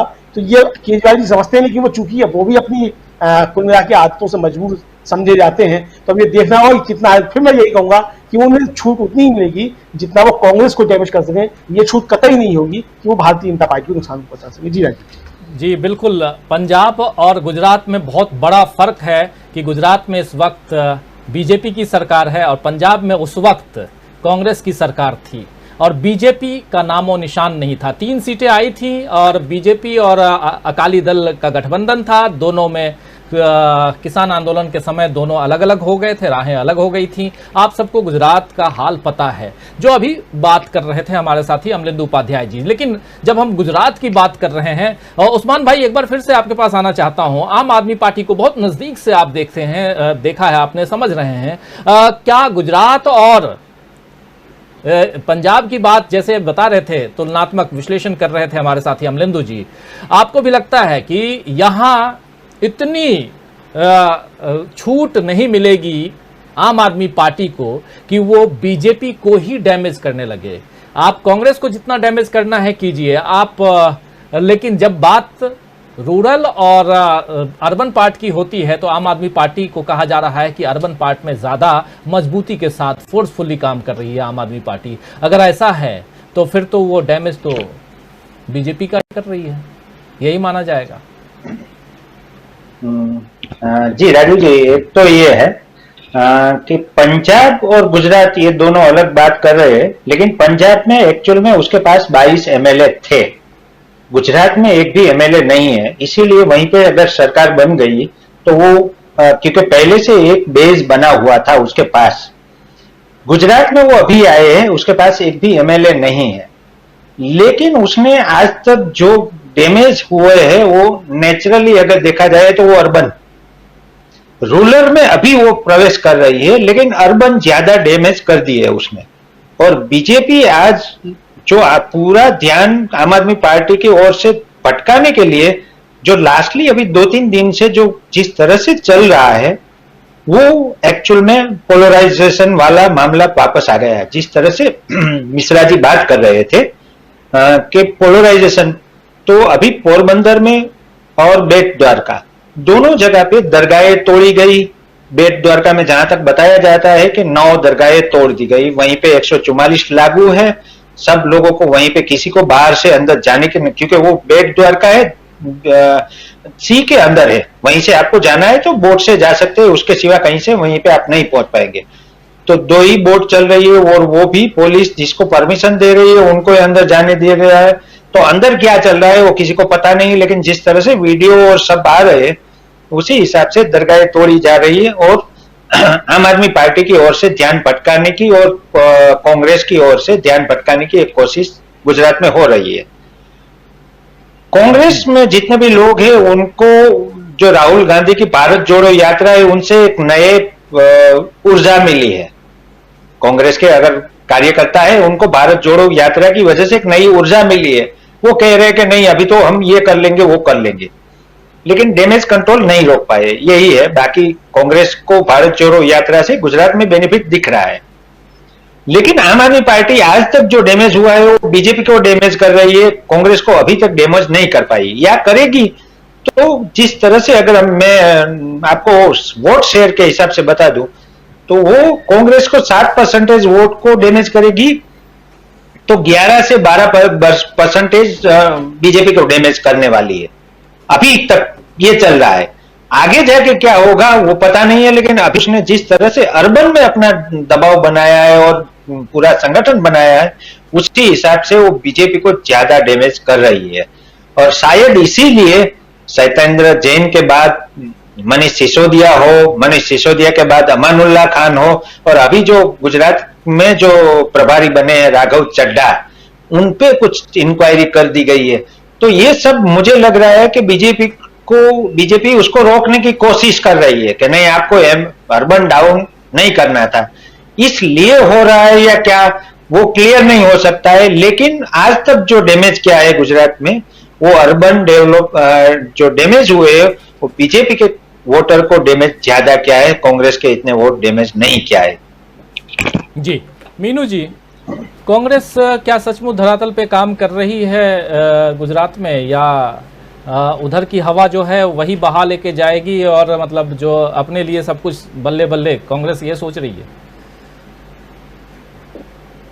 देखिए कांग्रेस आम आदमी पार्टी की करे तो शायद एग्रेसिवली फील्ड में नहीं है वहां पे ग्राउंड के ऊपर, और शायद उससे ये अंदाजा भी लगाया जा रहा है कि शायद कांग्रेस का कुछ ज्यादा परफॉर्मेंस रहने वाला नहीं है। पर जो मेरी खबर है उसमें कहा जा रहा है कि साइलेंट किलर है कांग्रेस गुजरात में। तो ये क्या वजह है कि दिखाई दे नहीं रही है और साइलेंट किलर की आवाजें आ रही है वहां पे, तो ये क्या नजारा होगा? मेरा ये मानना है कि जैसे अभी बात हो रही है कि केजरीवाल मॉडल की, स्वास्थ्य की, शिक्षा की, मेरा ये कहना है कि कांग्रेस ने जो स्वास्थ्य शिक्षा के क्षेत्र में इस देश में काम किया है उसके सामने आम आदमी पार्टी का काम कहीं ठहरता नहीं है। एक 1.5 करोड़ की आबादी के शहर में आपने स्वास्थ्य शिक्षा का काम कर दिया, वो एक मेरे ख्याल से गुजरात के 2 शहरों को मिला लीजिए तो उसके बराबर बैठता है। तो बड़ोदरा और अहमदाबाद को मिला लीजिए तो उससे ज्यादा नहीं बैठता है। एक स्टेट, पूरे 6 करोड़ के एक स्टेट में उस मॉडल को लागू करना और एक छोटे स्टेट में दिल्ली जैसे 1 करोड़ के उसमें लागू करना, एक बहुत जमीन आसमान का अंतर है। कांग्रेस ने केंद्रीय विद्यालय बनाए, कांग्रेस ने जवाहर नवोदय विद्यालय बनाए हर जिले में, जिनके पढ़े हुए बच्चे आज किन उच्च पदों के ऊपर आसीन हैं, और केंद्रीय विद्यालयों का एक जाल इंदिरा गांधी ने बिछा दिया पूरे देश के अंदर। उनकी बात कभी कांग्रेस की नहीं और शायद पब्लिक भूल गई है। उनका फायदा ले रही है अभी भी केंद्रीय विद्यालयों का और जवाहर नवोदय विद्यालयों का, लेकिन उन्हें भूल गई है। ऐसी एम्स हैं पूरे देश के अंदर, कांग्रेस ने एम्स बनाए और मेन तो दिल्ली का ही है। उसके अलावा भी सरकारी अस्पतालों का एक जाल, प्राथमिक स्वास्थ्य केंद्रों का एक जाल, आशा वर्कर्स, मतलब ऐसा नहीं है कि कांग्रेस ने कुछ काम ही नहीं किया। अगेन वही वाली बात आती है कि टाइम है विज्ञापन का, ब्रांडिंग का, तो केजरीवाल उसमें सफल रहे हैं। उन्होंने सफलतापूर्वक जो थोड़ा भी काम किया उसका इतना बड़ा दिखाया उसको, तो वो चीज मुझे लगता है कि कांग्रेस उसमें असफल रही। दूसरी बात, अब जैसे गुजरात मॉडल का बहुत शोर है और 2014 के बाद से तो बहुत ही ज्यादा शोर हो गया है, लेकिन मेरी जो अपनी रीडिंग कहती है, मिश्रा जी इस बात की ताकीद करेंगे कि मैं सही कह रही हूँ या नहीं। देखिए गुजरात जो है एक कोस्टल राज्य होने के कारण शुरू से ही इंडस्ट्रियलाइज स्टेट रहा है इस देश का। वहां इंडस्ट्रियलाइजेशन महाराष्ट्र और गुजरात दोनों सबसे पहले नंबर पर आते रहे। उसके बाद क्या हुआ, उस इंडस्ट्रियलाइज स्टेट में जिसमें कि पर कैपिटा इनकम ऑलरेडी बहुत अच्छी थी, उसमें 91 में जो लिबरलाइजेशन की पॉलिसीज आई उसका सबसे ज्यादा फायदा इन्हीं दोनों स्टेट्स को मिला। उसमें गुजरात को सबसे ज्यादा फायदा मिला ऑलरेडी जो हाँ। तो उसमें क्या हुआ, ऐसी स्थिति में 95 में बीजेपी की सरकार आ गई, उसके बाद मोदी जी आ गए, उनको तो एक सजी सजाई थाली मिल गई, एक डेवलप्ड स्टेट मिल गया, ऑलरेडी डेवलप्ड था। लेकिन कमी बस यही थी कि कांग्रेस ने कभी सोचा ही नहीं कि इसको विज्ञापन करें। और देखिए, विज्ञापन करना, मैं लोग आज माना जा रहा है इस बात को कि विज्ञापन करे सरकार, ये करे वो कराए। मैं तो ये मानती हूँ कि सरकारें चुनी ही इसीलिए जाती है कि वो जनता के लिए काम करेंगी, देश की प्रगति के लिए काम करेंगी, विकास के लिए काम करेंगी। इसमें ढिंढोरा क्या पीटना, अगर आप काम नहीं करते हो तो हट जाइए फील्ड में से। कांग्रेस शायद इसी पॉलिसी के ऊपर काम कर रही थी, जिसके बारे में आज जो है मोदी जी हैं, और जो अभी बात आ रही है कि वो गुरु है शायद मोदी जी के भी, केजरीवाल, तो काम थोड़ा हुआ है, ढिंढोरा ज्यादा पीटा गया है। अगर इतना ही बहुत कुछ हो रहा होता तो जैसे अभी मिश्रा जी ने भी बताया कि मोदी की सीटें इतनी 99 के ऊपर क्यों आ जाती गिर के। मतलब जब आप विकास पुरुष हैं और उस देश का गुजरात मॉडल को आप बेच रहे हैं वहां के, तो वहां तो मेरे ख्याल से 170 के आसपास होना चाहिए था आंकड़ा, जैसे क्लीन स्वीप होना चाहिए था, लेकिन कभी हुआ नहीं। और वो चीज अब क्या हो रहा है कि क्योंकि बड़ी उम्मीदों के साथ गुजरात ने भी शायद मोदी जी को 2014 में यहाँ भेजा था सेंटर में कि ये करेंगे वो करेंगे, उल्टे क्या हुआ कि मुट्ठी बंद 1.25 लाख की थी।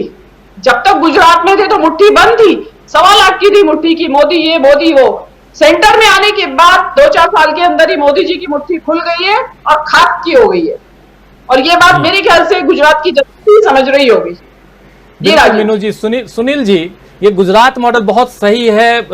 थोड़ा सा चर्चा को आगे बढ़ाने के लिए भी 5 मिनट का समय लूंगा आपसे भी और मिश्रा जी से भी, और इस कार्यक्रम को समाप्त करूं उससे पहले। गुजरात मॉडल की खूब चर्चा हुई। 2017 में चुनाव हुआ गुजरात में, और उस चुनाव में 99 पर आकर अटक गई बीजेपी, और उसके बाद 17 से लेकर के और 2022 5 साल का वक्त गुजर चुका है, बहुत पानी बह चुका है, और इसमें अब गुजरात मॉडल की पोल भी खुल चुकी है। 3 दिन से राष्ट्रपति महोदया को वहां रहना पड़ा है, गुजरात में हैं, और वो अलग अलग योजनाओं का शिलान्यास उद्घाटन कर रही हैं। पैरेलली एक काम चल रहा है चुनाव से पहले। आप सब इस पर ज़्यादा कमेंट करने की ज़रूरत नहीं है हमको, आप सब अच्छी तरह से जान रहे हैं। और ये कहना पड़ रहा है कि देश के 75% आबादी जो है वो गुजरात का नमक खाती है, यानी नमक का कर्ज चुकाइए। लेकिन साथ साथ गुजरात मॉडल की जब पोल खुल चुकी है, अब प्रधानमंत्री नरेंद्र मोदी, अमित शाह या और भी यहाँ के जो नेता हैं जाकर के गुजरात में अपनी सरकार, हमें 27 साल से जो सरकार चली आ रही है, जनता से क्या कह करके वोट मांगेंगे और किस बिना पे 99 से ज्यादा सीटें इस बार आ जाएंगी। सुनील जी। राजीव जी, पूरी की पूरी सरकार बदल दी गई, मुख्यमंत्री से लेकर के मुख्यमंत्री के दरबान तक बदल दिए गए। क्या यह अनायास है? पूर्व मुख्यमंत्री को गुजरात के बाहर भेज दिया गया, क्या यह अनायास है? कांग्रेस के विधायकों को आज भी तोड़ने की कोशिश की जा रही है, क्या यह अनायास है? वाइब्रेंट गुजरात जिसकी इतनी चर्चा होती थी, आज उसका कोई नाम लेने वाला नहीं है, क्या यह अनायास है? सवाल यह है ना कि डेवलपमेंट का जितना ढिढोरा पीटा गया पिछले चुनाव में, चुनाव मतदान के एक दिन पहले सम्मानित प्रधानमंत्री जी वहां अहमदाबाद में नदी में एक पानी पर चलने वाले जहाज पर उतरे थे। उसके बाद वो जहाज कहां चला गया, हम तमाम लोग उसको ढूंढ रहे हैं। अभी सम्मानित प्रधानमंत्री जी ने अहमदाबाद में मेट्रो का शिलान्यास किया। इसी मेट्रो का शिलान्यास उन्होंने पिछली बार भी किया था। आज भी मेट्रो नहीं है वहां। 27 साल से जिस राज्य में आप हैं, और दुनिया का कोई भी विकसित राज्य नहीं, मैंने शहर नहीं है जहां मेट्रो ना हो। कोई भी, वाशिंगटन, न्यूयॉर्क, लंदन, पेरिस, किसी का नाम ले लीजिए आप, वो लाइफ लाइन है। और जिसको आप डेवलप्ड कहते हैं कि मॉडल है डेवलपमेंट का, वहां मेट्रो का था पता नहीं। राजकोट जैसे शहर में वो डेडिकेटेड फ्रेट बसें चलती हैं, उनके लिए रास्ते निर्धारित हैं। तो यह आपका तरीका, केवल हल्ला मचा करके। और अगर आप डेवलपमेंट की बात किए होते तो सवाल है कि आपको पोलराइजेशन की आवश्यकता क्यों पड़ती? अंत में आते आते आप वही केवल सांप्रदायिक पोलराइजेशन पे उतर आते हैं, क्योंकि आपके पास कहने के लिए कुछ है ही नहीं है। आज गुजरात के कपास उत्पादक किसानों की बात कोई क्यों नहीं करता? कितने खुशहाल हैं वो? जो भुज के सीमावर्ती जिले इलाके हैं वहां पेयजल की क्या स्थिति, उसकी बात कोई क्यों नहीं करता? कोई जब केवल एक माहौल बनाने पे, केवल पैकेजिंग करने की बात है। और जो लोग कहते हैं कि आम आदमी पार्टी, मुझे ये समझ में नहीं आता कि आम आदमी पार्टी को वोट देगा कौन, किस वर्ग के लोग हैं वो? वहां का विद्यार्थी देगा, वहां का किसान देगा, वहां की महिलाएं वोट देंगी, वहां का व्यापारी देगा, वहां का मजदूर देगा, वहां का पोर्ट का मजदूर देगा। कौन सा वर्ग है जो उसको वोट देने जा रहा है? मैं उनकी पहचान मैं करना चाहता हूं। प्रश्न यह है कि आप अगर ये जो अगर हिंदुत्व की अगर आप बात करेंगे तो हिंदुत्व के जो बड़े ठेकेदार हैं हम उनके पास चले जाएंगे। अगर आप बिल्किस बानो की बात न करके आप उसी हिंदुत्व के एजेंडे पे चलना चाहते हैं तो हम हिंदुत्व के बड़े व्यापारी के पास जाएंगे ना, आपके पास क्यों जाऊंगा मैं? इस मान्यता के लोग उस मूल पार्टी को छोड़ेंगे नहीं। और जो ऐसे लोग हैं जो विचारधारा के आधार पर कांग्रेस के साथ है या बीजेपी के विरोध में है, वो इनके पास क्यों जाएंगे? किन नीतियों की वजह से जाएंगे, किन कार्यक्रमों की वजह से जाएंगे, की वजह से जाएंगे, किन उपलब्धियों की वजह से जाएंगे? और मैं जानना चाहता हूं कि क्या आम आदमी पार्टी पहली बार गुजरात में चुनाव लड़ आई है? यह विधानसभा का चुनाव लड़ चुकी, यह लोकसभा का चुनाव लड़ चुकी, यह स्थानीय निकाय के चुनाव लड़ चुकी, यह नगर निगम के चुनाव लड़ चुकी। क्या परफॉर्मेंस है इसका? तथ्यों के आधार पर बात कीजिए, किया जाए ना। सूरत में जो चुनाव जीते आप, वो सब के सब आपके जीते हुए उम्मीदवार कांग्रेस के पूर्ववर्ती नेता हैं।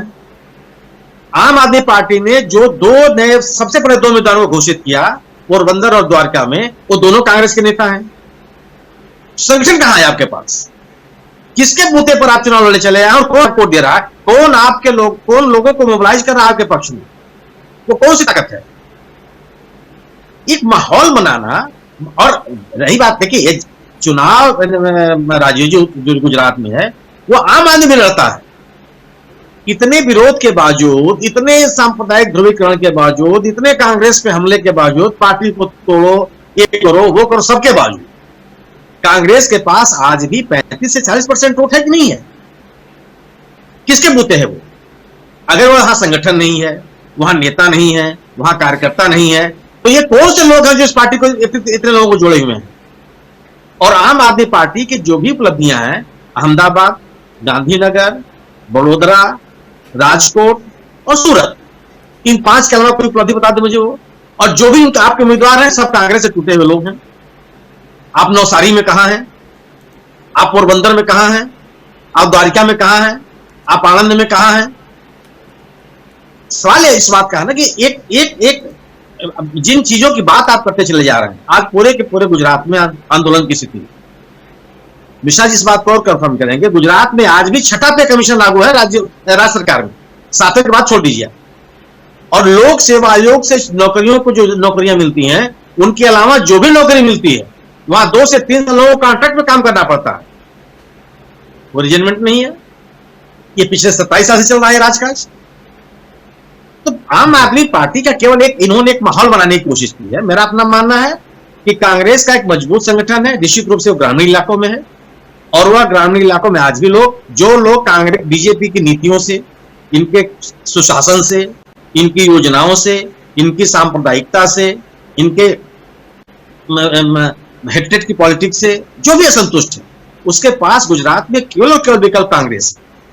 और सबसे अच्छी बात है कि इन चीजों का मुकाबला करने के लिए भी कांग्रेस के लोगों ने अपना रास्ता छोड़ा नहीं और वो अपने उस रास्ते पर चलते चले जा रहे हैं। इसलिए मेरा मानना है कि गुजरात में जो एक कहीं नहीं दिखाई पड़ेंगे। अब देखिएगा, इनके बस्ते नहीं लगेंगे।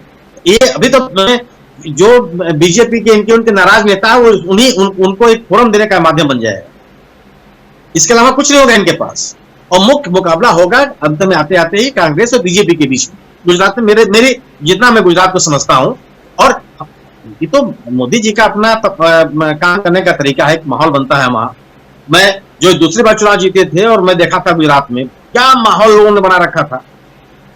लेकिन सवाल है कि आप विकास के नाम पर बात नहीं करते हैं ना। आप क्यों नहीं बताते कि मैंने इतना डेवलपमेंट कर दिया? मैंने किया, मेरे राज्य में हुआ, हमारे शासन में आने के बाद हुआ, लोगों की क्वालिटी लाइफ इतनी बढ़ गई। गुजरात एक अलग तरह का प्रदेश जैसा मैंने देखा है कि वहां व्यापार को, आर्थिक गतिविधियों में लोगों का इंटरेस्ट ज्यादा हो। लेकिन फिर भी जागरूक लोग हैं। अब ठीक है, एक जो फिरका परस्ती वाली बात है, इसका कोई काट नहीं निकल पा रहा, लेकिन उससे भी लोग उबे हुए हैं। क्योंकि देखिए, कोई भी समाज, मेरी समझ कहती है, कोई भी समाज लंबे समय तक डर के माहौल में नहीं रह सकता, उसका विकास अवरुद्ध होता है और लोग इसे निजात पाना चाहते हैं। और इस निजात का रास्ता गुजरात में केवल और केवल कांग्रेस है। आम आदमी पार्टी भी उस रास्ते पर चलने के लिए तैयार नहीं है। जो नेता अपने आप को कहता है कि बदलाव की मैं राजनीति करता हूं और बिल्किस बानो के मुद्दे पर चुप रहता हूं, वहां पे जो मजाक तोड़े जा रहे हैं उन मुद्दे पर चुप रहता हो, अल्पसंख्यकों की जो समस्याएं उस पर चुप रहता हो, आदिवासियों की जो समस्या है उस पर चुप रहता हो, वो दावा कर सकता है कि मैं बदलाव की राजनीति कर रहा हूं। और अगर जो लोग बदलाव चाहते हैं वो इन्हीं लोगों के साथ जाएंगे। क्या इतना पिछड़ा हुआ राज्य है जिस उस लोगों के पास इतनी राजनीतिक समझ नहीं है? मैं मुतमईन हूं, हालांकि मैं मिश्रा साहब को गुजरात का इंसाइक्लोपीडिया मानता है, जो कहते हैं अंतिम सत्य है, उससे कोई बहस नहीं कर सकता। तो लेकिन मेरी अपनी समझ कहती है कि गुजरात में लड़ाई बीजेपी और कांग्रेस के ही बीच में होगी, आम आदमी पार्टी कहीं आती नहीं। जी बिल्कुल। मिश्रा जी, क्लोजिंग कमेंट आपसे चाहूंगा। और हालांकि बहुत कुछ है गुजरात के बारे में, गुजरात की पॉलिटिक्स के बारे में चर्चा करें तो अलग अलग समुदायों को लेकर के, जाति को लेकर के, वर्ग को लेकर के बहुत कुछ है जिस पर आने वाले समय में चर्चा करेंगे। और खासकर आप दोनों महानुभाव मिश्रा जी और साथ में उस्मान गनी जी, आप लोगों की ज़रूरत तो रहेगी ही हमेशा, आप लोगों से बहुत कुछ सुनना है, समझना है। लेकिन आज इस चर्चा को ख़त्म करें उससे पहले मिश्रा जी आपसे समझना चाहूँगा कि कांग्रेस क्या सचमुच साइलेंट किलर के रूप में, जो शब्द यहाँ पर मीनू जी ने कहा था, वो दिखाई देता है क्या? साइलेंट किलर के रूप में हम माने कांग्रेस को?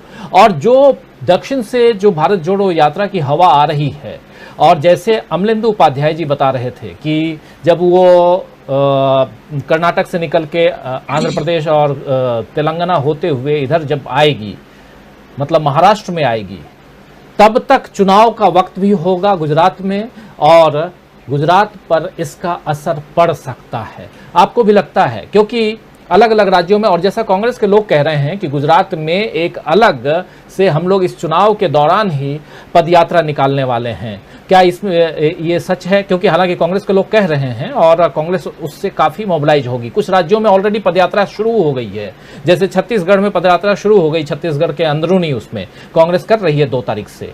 ऐसा कुछ हो रहा है क्या? अगर ऐसा होता है, चूंकि पर्सनली मैं कोच्चि गया था, 3 दिन तक वहां रहा हूं इस पदयात्रा में, तो मैं देख के आया हूं कि मोबिलाइजेशन क्या होता है, कैसे कांग्रेसियों के बीच में एक अलग जबरदस्त उत्साह है और लोग अलग अलग देश के अलग अलग राज्यों से आ रहे हैं, अलग अलग जगहों से आ रहे हैं, और उसके बाद यहां से जो पैगाम लेके जाएंगे तो कुछ ना कुछ अच्छा तो कांग्रेस के लिए करेंगे ही, उस आधार पे। क्योंकि कांग्रेस जैसा माना जा रहा है, कहा जा रहा है कि कांग्रेस अभी वहां शांत है, लेकिन ये शांति कब तक रहेगी? कहीं ना कभी तो जैसे चुनाव की घोषणा होगी, ये तो आगे आएंगे ही ना चुनाव लड़ने के लिए।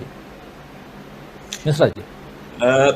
राजीव जी, आपने शुरुआत की थी मॉडल स्टेट से, मैं 1 मिनट उस पर आकर के फिर आ जाता हूं आपके सवाल पे। गुजरात का डेवलपमेंट वो गुजरातियों की वजह से हुआ है, उनकी सूझबूझ, उनकी सोच जो बहुत आगे चलती है। मांडवी पोर्ट में जब कहीं कोई ठिकाने नहीं थे, तब जो है कंट्री क्राफ्ट बनती थी जो दुबई और दूसरी से दुनिया में सेल करती थी। बनारस में साड़ी बनती है, लेकिन जरी उद्योग सूरत में बन पाए। क्यों? क्योंकि जरी वहां से बन के उन बनारसी साड़ियों में लग करके और सूरत पोर्ट से जाती थी। गुजरात में जब गुजरात अलग स्टेट बना तो उसके सिवाय दिल्ली से बंबई जाने वाली एक रेलवे लाइन के कुछ खास और चीजें नहीं थी। तो सारी जो डेवलपमेंट प्लानिंग गुजरात की उस वक्त के उनके लोगों ने की, उसको रिबन डेवलपमेंट प्लान नाम दिया, और उन्होंने सारा इंडस्ट्रियल डेवलपमेंट इस रेलवे लाइन के दोनों तरफ किया। चाहे वो वापी इंडस्ट्रियल एस्टेट हो, सूरत रही हो, अंकलेश्वर हो, बड़ौदा हो, और आगे चलते चले। इंडिया का पहला government industrial estate union minister Manu भाई शाह जब थे कॉमर्स मिनिस्टर, 1953-55 में राजकोट में आया। पहला टोल रोड हलोल और बड़ौदा के बीच में जिसे कहा जाता है, वो माधो सिंह सोलंकी के टाइम में आया। इंडिया के पहला, ये सब बता रहा हूं, पहला प्राइवेट पोर्ट पीपावाव वो चिमन भाई पटेल के टाइम में आया। तो डेवलपमेंट प्रोसेस तो चलता रहा है, लेकिन इन लोगों ने कभी भी क्लेम नहीं किया कि हमने कुछ किया है। उन्होंने साथ में चल के साथ आगे प्लान करना है, ये प्लानिंग करी और इस तरह से डेवलपमेंट चला है। मोदी जी ने सबका कंबाइन करके मार्केट कर लिया अपने नाम पे। एक्चुअल क्या है, जिस वक्त केशुभाई पटेल ने गुजरात का चार्ज संभाला, गुजरात का पब्लिक डेट 10,000 करोड़ था। जिस वक्त नरेंद्र मोदी जी ने दिल्ली के लिए प्रयाण किया 2014 में, उस वक्त 1,86,000 करोड़ पब्लिक डेट था गुजरात का, और इस वक्त पब्लिक डेट गुजरात का 3 ट्रिलियन रुपीज है। सीएजी ने वार्निंग दी है कि that you are heading towards a debt trap. आपको 7 साल में 1,61,000 करोड़ रुपया भरना है। अब ये आपका डेवलपमेंट प्रोफाइल पास्ट प्रेजेंट का मैं आपको आपके सामने रख दिया, ये आपने देख लिया। फ्यूचर के जो चीजें मार्केटिंग हो रही हैं वो भी आपने देख ली। 5 साल में इतने फाउंडेशन स्टोन ले नहीं हुए गए जितने पिछले इलेक्शन के 6 महीने में हुए थे और अब हो रहे हैं। 80,000 करोड़ मैंने आपको बताया था सिर्फ प्रधानमंत्री जी के हैं 6 महीने में। अमित शाह जी क्या लगे और मुख्यमंत्री जी क्या लगे। तो ये स्थिति है। अब आगे किसको कौन डैमेज करेगा ये आप देख लीजिएगा कि जब सीटों का बंटवारा होता है और वो सिचुएशन जब टिकट मिलते हैं और वो चीज आती है, पॉलिटिकल डेवलपमेंट बहुत ही रैपिड से शुरू हो। इसके बीच में आपको बता दूं, कांग्रेस के जाते हैं या ये ऑप्टिक्स है। इलेक्शन टाइम में हम हमेशा देखते हैं, पिछली बार 99 पे आ गए, उसके बाद के जो ऑप्टिक्स चले तो 111 पे पहुंच गई बीजेपी, उन्होंने बटोर लिया। अब वही है, इलेक्शन का टाइम आ रहा है। हार्दिक पटेल जैसे उन्होंने बताया था, अल्पेश जी का बताया था, उनकी क्या हालत है वहां जाके देख लीजिए। जो जो जो शेर की तरह चिल्लाते थे उनका हाल क्या है, ये तो देखिए जा करके कि ये शेर गए कहां। तो ये तो स्थिति है उनकी वहां पर बैठे हुए। अब जो विपुल चौधरी को 5 साल 3 ये मतलब 2005 की चीजों को लेके केस हुआ था, 2020 में आप अरेस्ट कर चुके हैं, उसको दोबारा अरेस्ट कर रहे हैं। क्यों? क्योंकि उन्होंने वो इलेक्शन लड़ने जा रहे थे और वहां पर उन्होंने एक अपने जाति की एक वो बनाई थी, एनजीओ बनाया था, जो लोग फॉर्म कर रहे थे और 12 सीटों पे उनका इफेक्ट है। 6 तारीख को जो माननीय पुराने मुख्यमंत्री जी हैं शंकर सिंह वाघेला, उनको कोर्ट में पेश होना है, और अर्जुन मोढवाडिया जो एक पुराने कांग्रेस प्रेसिडेंट है गुजरात के, उनको हाजिर होना है। तो इस तरीके ये ऐसी चीजें नहीं है कि जो पहले देखी नहीं गई हैं। आप ये सब देख चुके हैं, दिल्ली में भी देख रहे हैं, यहाँ भी देख रहे हैं, जो कर्नाटक में भी देख रहे हैं, तो वो चीजें यहाँ भी हो रही हैं। लेकिन इम्पैक्टिव चीजें का जो रियल पिक्चर है वो आपको जैसे ही सीट अलॉटमेंट होगी और उसके बाद जो बगावतें होंगी छोटी मोटी और जो उससे उलटफेर होगा, उससे आपको क्लियर पिक्चर नजर आएगी।